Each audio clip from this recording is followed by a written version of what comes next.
Now we have our good friend, Dr. Shamira. Over to you, Dr. Shamira. I wouldn't introduce you in a very lengthy way. You are quite familiar to all of us here. Over to you. Thank you very much for the kind introduction. So for the next 11.5 minutes, I'm going to take you through some of the complications of trabecular meshwork MIGS. So some of these you've seen before, some of these you've never seen before, but all of them you don't want to see again. It's a video that we've been prepared. Minimally invasive glaucoma surgery, or MIGS, has been the latest buzzword in glaucoma surgery. These innovative procedures have revolutionized the management of glaucoma, offering patients safer and less invasive options compared to traditional surgeries. However, as with any medical advancement, MIGS is not without its challenges. In this presentation, we will trabecular meshwork minimally invasive glaucoma surgery, or MIGS, has been the latest buzzword in glaucoma surgery. These innovative procedures have revolutionized the management of glaucoma, offering patients safer and less invasive options compared to traditional surgeries. However, as with any medical advancement, MIGS is not without its challenges. In this presentation, we will explore the potential complications associated with MIGS, providing a comprehensive overview to better understand the risks and how they can be managed. Here are my financial disclosures. MIGS share many similarities and are often more effective when combined with phacoemulsification. These devices are commonly marketed to both cataract and glaucoma surgeons. While a primary challenge is that scarring and failure in the trabecular meshwork cannot be modified, there are notable advantages. MIGS do not cause hypotony as they are limited by episcleral venous pressure. They also do not compromise the success of future trabeculectomy and boast a significantly better safety profile compared to any open surgery or MIGS that drain into other areas. The complication rates for these devices are generally low, especially with the eye stent and hydrus. However, complications can still occur. I will provide a brief overview of some of the more significant complications I've encountered, along with strategies for managing and preventing these in the future. Here we have a Descemet's membrane detachment caused during a hydrus implant insertion. It is a rare complication in MIGS. Of 25 eyes analyzed by Kazarunian et al., there was only one case of peripheral Descemet's membrane detachment. Similarly, Gilman et al. Reported 2 cases out of 54 eyes studied. A strategic approach to managing Descemet's detachment is to introduce an air bubble into the anterior chamber. This technique utilizes surface tension to gently maneuver the membrane back into place. Care must be taken to ensure the air bubble is approximately half its final size to minimize the risk of IOP spikes while monitoring for potential blood accumulation. Peripheral anterior sine K formation is a recognized complication following MIGS. Its occurrence at the inlet rather than the 3 windows indicates a more pronounced role of the inlet in drainage. PAS is notably more prevalent in angle closure amongst MIGS procedures. Rao et al. Studied the PAS and TM scarring after microincision trabeculectomy and GAT using AIOS2025. They reported that severe scarring was seen in more than 65% of GAT eyes compared to only 31% of MIT eyes, and that the trench pattern of scarring seemed to predict the need for medications for IOP control. Moreover, post-operative PAS in 1 to 2 quadrants in the nasal incised region was seen in 12 MIT eyes and 16 eyes with GAT, while PAS in more than 2 quadrants was seen only in 6 eyes after GAT. PAS formation, of course, can also reduce efficacy, particularly following GAT. Endothelial cell loss is another complication in MIGS. Following the landmark COMPASS XD study, the CyPass microstent was withdrawn from the market due to significant ECL, endothelial cell loss, compared to the cataract surgery group. Conversely, there was no significant differences in ECL between the phaco-eye stent and phaco-hydrous implants and their cataract surgery only control groups. According to Ahmed et al., mean percentage decrease in ECL at 60 months was 14.3% plus minus 13.4% in the iStent inject group, and 14.8% plus minus 10.3% in the cataract surgery alone group. Similarly, according to Fia et al., hydrous implantation showed changes in endothelial parameters comparable to those seen with cataract surgery alone.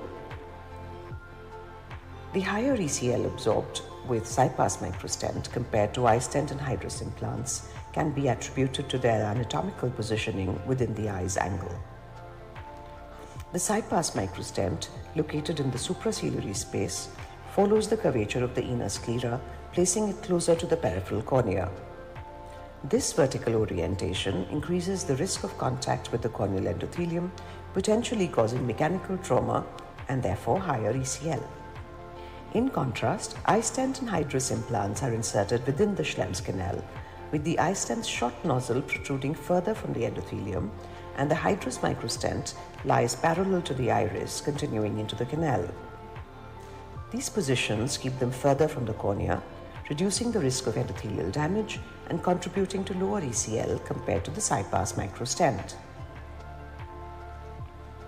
Another potential complication in MIGS is implant dislodgement. For instance, in a video, a hydrous implant is seen diving down, a situation commonly encountered by surgeons. If the implant fails to stay in its intended position, it can cause discomfort and functional issues such as eye overpressurization or canal compression. Repositioning or removal may be necessary to prevent further complications from the dislodgement. Repositioning involves carefully grasping and reinserting the hydrous to ensure it functions properly and remains correctly positioned within the canal. Iridodialysis is a rare but significant complication that can occur during MIGS procedures.